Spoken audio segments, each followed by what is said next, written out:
Housing Development Progress. Number one and the best. Housing Development Progress. Number one.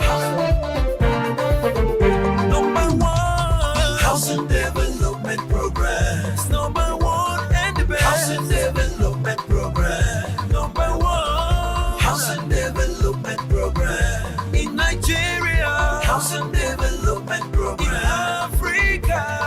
Housing Development Program and the globe.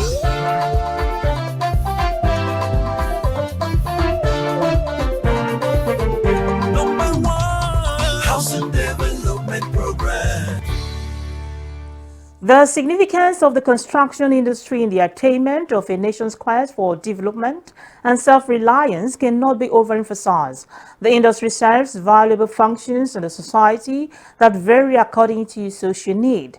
This is evident in the fact that every individual, business or services of diverse kinds must have a shelter and a location in the environment. Sadly, the housing stock that does exist in Nigeria is expensive when compared to local household income. How can the high cost of housing construction be addressed in the country?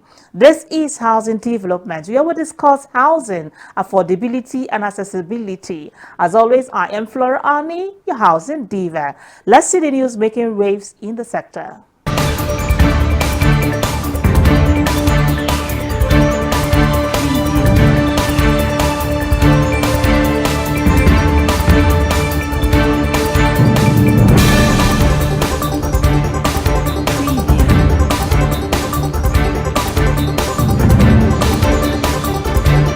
The Mortgage Banking Association of Nigeria, MBAN, has offered to partner the federal government for effective implementation of the newly approved 250 billion naira mortgage and real estate investment fund. MBAN said its members in mortgage banks and brokers were ready to ensure that the benefits reach the targeted Nigerians for the initiative. The association announced this in a statement yesterday in Abuja by its president, Ebilate Makuroki, and its executive secretary, Dr. Adedeji Ajadi, in reaction to federal government's approval of the fund to address Nigeria's housing deficit. The Federal Mortgage Bank of Nigeria, FMBN, has secured a 100 billion off-taker guarantee to support the development of the Karasana Renewed Hope City in Abuja. The Renewed Hope cities located in the FCT, Lagos and Kano are part of the Public-Private Partnership PPP agreement under the Renewed Hope Cities and Estate programs designed to address Nigeria's housing deficit. The announcement was made by the Minister of Housing and Urban Development, Musa Dangiwa, during a presentation of the State House Gallery, Aso Villa, on Sunday. Dangiwa highlighted that the guarantee has already enabled developers to mobilize over 40 billion naira in financing, marking a major milestone in efforts to tackle the country's housing challenge. Experts in Nigeria's housing sector are set to provide insights into the financial and regulatory challenges in achieving the federal government's Renewed Hope agenda on housing at the forthcoming 2024 edition of the Property and Environment Writers Association of Nigeria P1 Annual Conference in Lagos. The conference, themed Resolving the Financial and Regulatory Dilemma in Achieving the Renewed Hope Agenda on Housing, will feature the Managing Director of the Federal Mortgage Bank of Nigeria FMBN, Shehu Usman Osidi, as a keynote speaker and the Managing Director of UPDC, Odunayo Ojo, as guest speaker. The event will be chaired by the former president of the Nigerian Institute of Building, NIOB, Kunle Awobodu. The event will focus on removing barriers to effective housing production by improving access to low-cost financing and aligning with the federal government's housing agenda.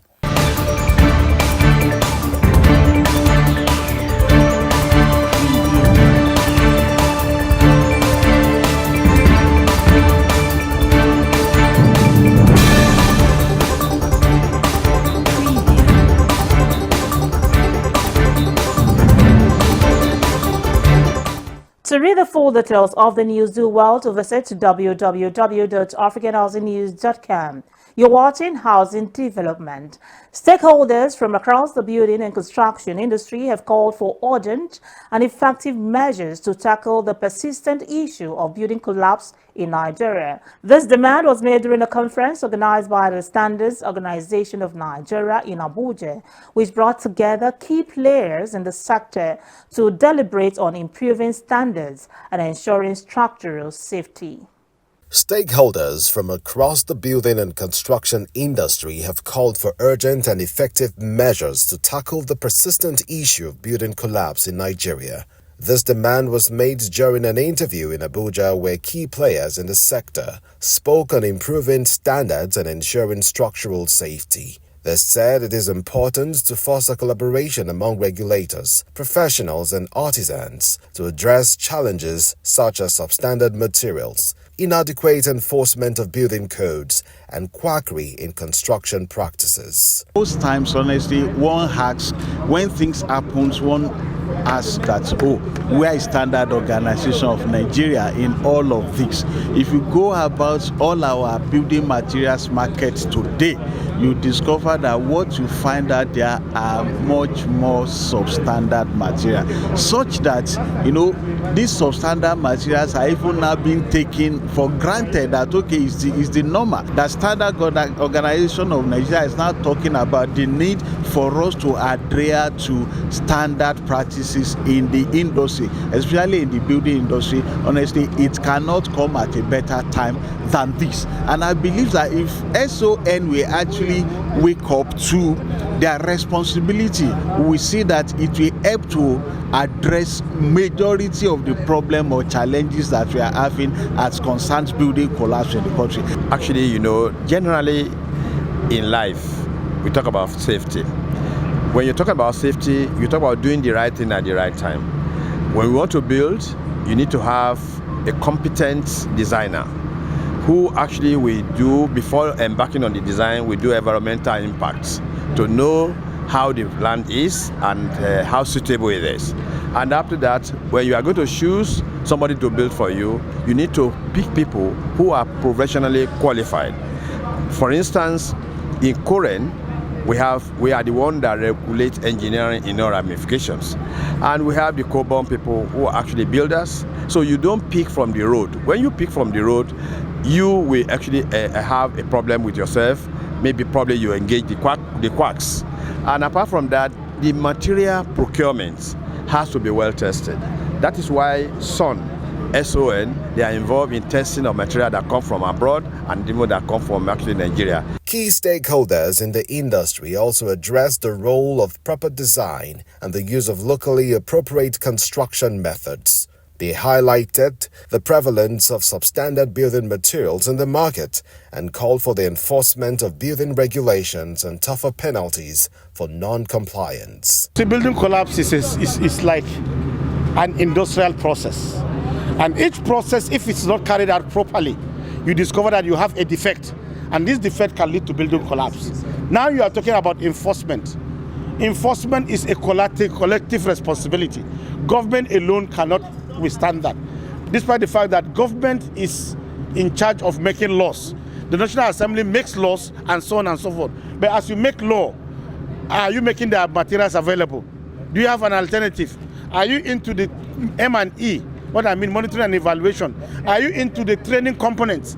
So building collapse has a lot of process involved. Enforcement by government alone will not stop it.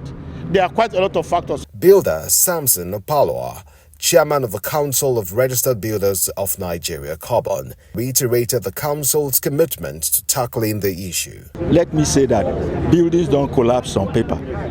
But a building is a multi-stakeholder activity. That is to say that so many stakeholders are involved, so many professionals are involved. And as we begin to prioritize the expertise that each professional possesses and utilize it appropriately, the story will change. And we have moved even beyond the training of the tertiary artisans, tertiary professionals. We've gone down to the tactical artisans and technicians. We have begun to train them to license them, and to certify them. And we are going beyond that to all those who have acquired some form of competencies in different methods and areas.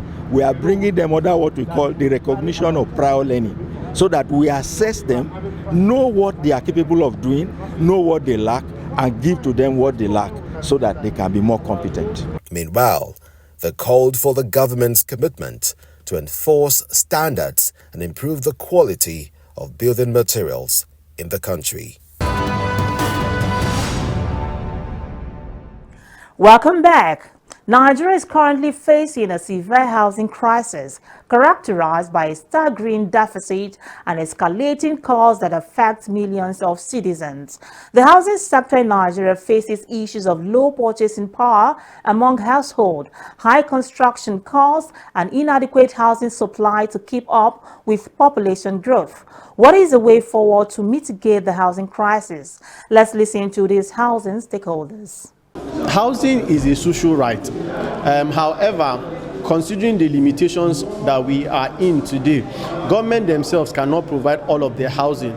Housing supply is more on the informal side than on the formal side, and the reason is simple. On the formal side, their housing are not so affordable. Let's take the Renewed Cities project. One bedroom unit of accommodation in the Renewed City project cost about 21 million naira, or about 22 million naira.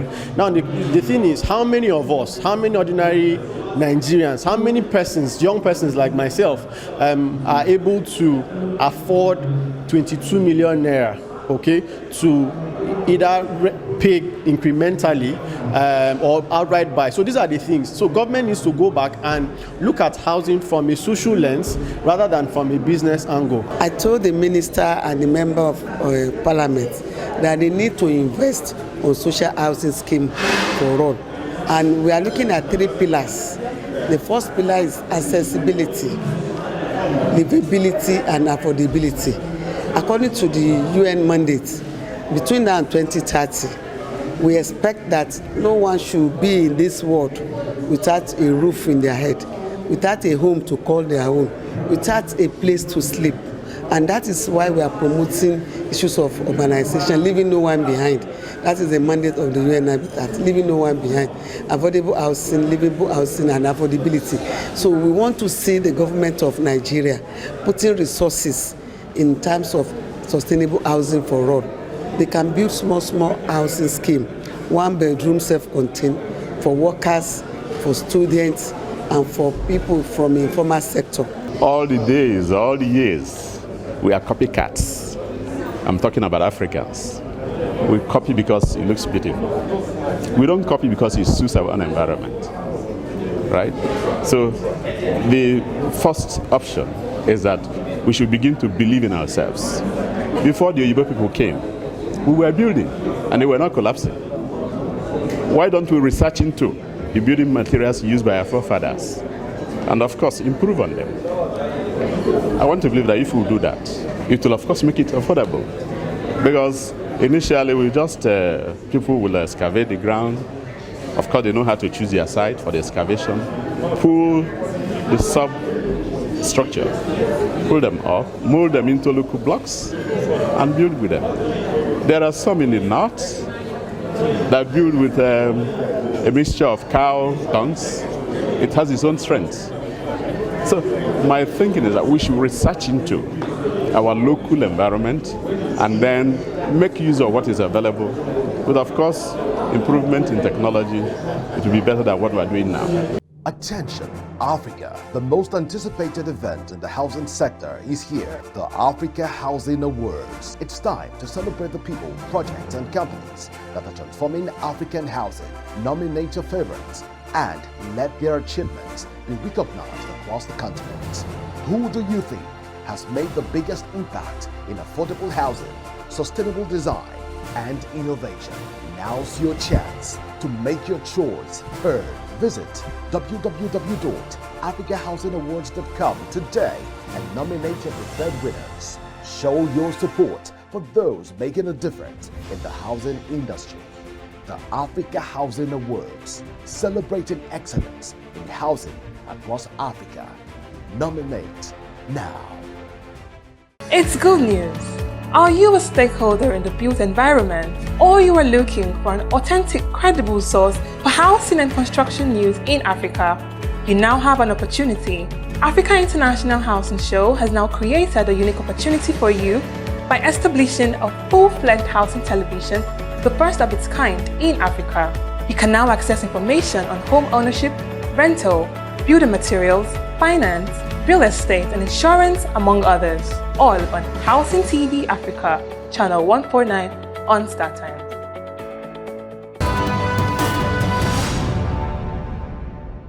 For Nigeria's real estate sector to flourish, the government must create an enabling environment that incentivizes investment, reforming policies, particularly the outdated Land Use Act of 1978 is crucial.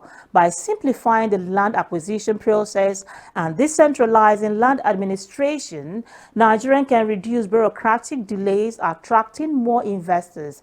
Comprehensive housing policies that prioritize affordable housing, slum upgrades and sustainable urban planning could encourage public-private partnerships and support developers focused on low-income housing. That said, I will be back shortly. Hi,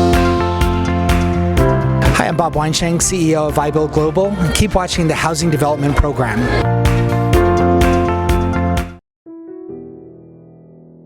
We don't have road, and you see at times if it is raining, you will see a lot of people will go by the roadside. They'll be thrown dirt on the main road. We also doesn't have toilet. You will see a toilet, you will see up to 30 tenants. They are using one. You can't leave your door open, go and buy something. Before you will know, Babambola will enter. By the time you will take them to police station, 1 hour is too much. The police people will release them. In fact, we don't know what is happening. This is the situation with many citizens in not just Nigeria.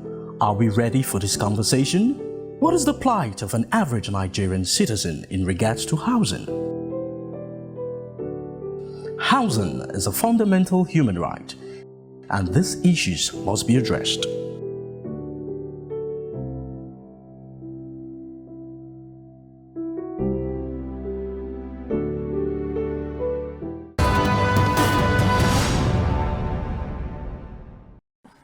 Welcome back. In a bid to effect efficient governance in advancing Nigeria's housing development goals, the chairman and members of the Committee on Housing and Habitat paid an oversight visit to the MD CEO of the Federal Mortgage Bank of Nigeria at the bank's headquarters in Abuja.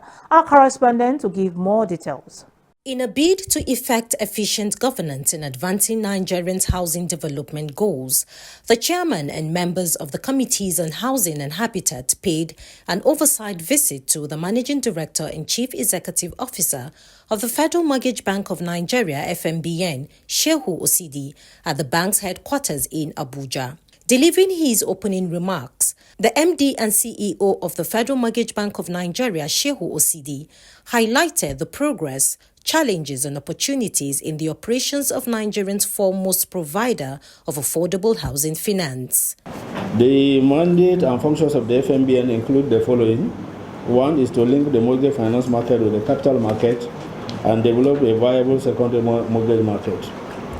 Then to encourage the emergence and promote the growth of primary mortgage banks to serve the delivery of housing in Nigeria. And then also to mobilize domestic and foreign funds.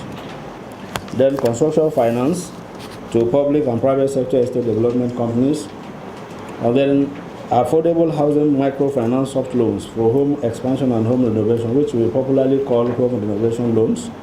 And of course, we have also rent-to-own products.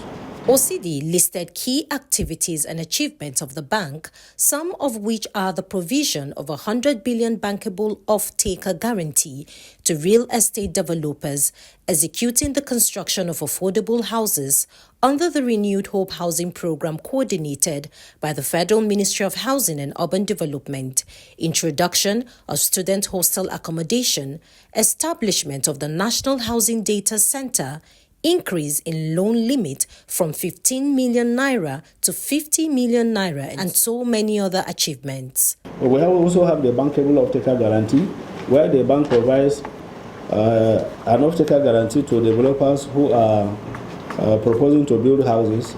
So what we then require is to know specifically for whom these houses are being built, and then we provide an optical guarantee to enable the developers access funding for construction. This is also to help in massive construction of housing units across the country. Team of developers that are developing 100,000 houses under the renewed hope housing cities and estates program across the country. I've talked about the issue of student hostel accommodation, and in order to be alive to the reality of today, we have also increased our loan limit from 15 million to 50 million because until recently, the limit for the NHF loan was 15 million naira, and it became extremely unrealistic for people to have houses in reasonable locations at 15 million. So last year, the bank took the initiative to increase the limit to 50 million instead of 15.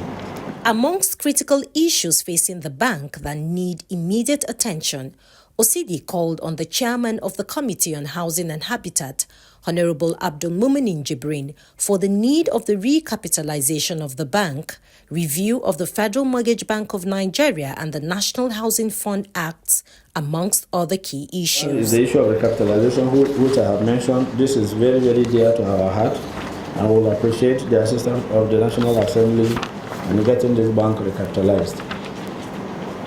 Second is the issue of the single obligor limit, which I have also discussed. And the third and more critical is the issue of the review of the FMBN and NHF Acts. The FMBN Act was passed in 1993, while the NHF Act was passed in 1992. And since then, these two acts have not undergone any reviews. And like we all know, a lot of changes have happened. The chairman of the Committee on Housing and Habitat, Honorable Abdul Muminin Jibrin, gave the assurance of the committee's readiness and partnership to the bank's quest in making home ownership accessible and affordable for millions of Nigerians. Thank you so much. We're here at the Federal Mortgage Bank of Nigeria for oversight. We've just concluded our exercise. We've scrutinized the presentation of the management, and we've also looked at the challenges that they are faced with. And as a committee, I wish to actually state that the Federal Mortgage Bank of Nigeria is in a dire need of a life support. I can say they need a life support. They are so poorly funded, and everybody knows that the Federal Mortgage Bank of Nigeria is the most authentic organization that can access the low income and the medium income of takers.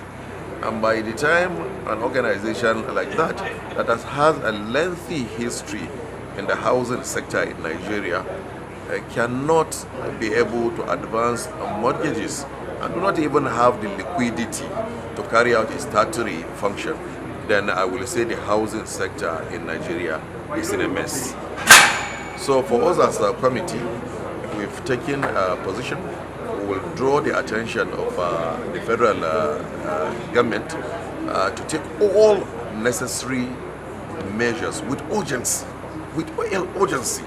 to resuscitate this organization.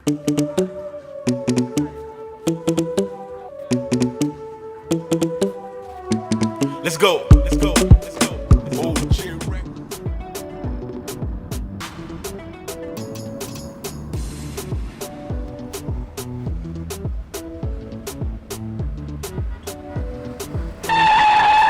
Huh? What is it again? Oga, and they drive this car, my mind no dey. My landlord is on my neck. Your landlord again?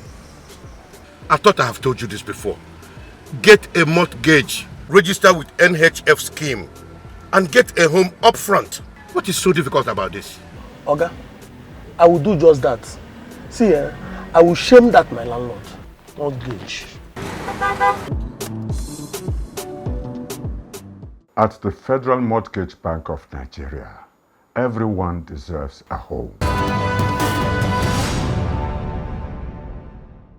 The moment we've all been waiting for is fast approaching. This is more than an event. It is a recognition of the visionaries shaping the future of housing across the continent. Are you ready to be part of history? Mark your calendars. The countdown is on. Africa Housing Awards is where excellence meets opportunity. Visit the website on your screen for more details. See you there. Hey Africa, ready to crown the champions of housing? Time for Africa Housing Award. Who's got the best design, the greatest home, the most affordable spaces? You decide. Nominate your favorites and let's shine the spotlight on the best in African housing. Whether it's a big brand, a bold project, or a fresh idea, we want to hear from you. So go on, show some love.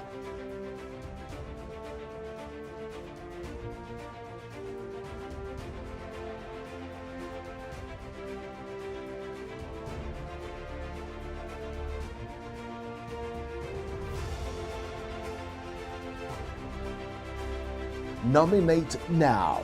Head on to AfricaHousingAwards.com and nominate your picks today. Let's celebrate those changing the game in African housing.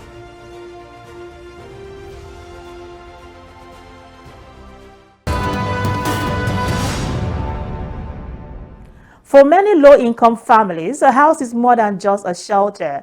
It gives them the opportunity to work out of the comfort of their space and change their lives for the better. Stable, affordable housing is critical to breaking the circle of poverty.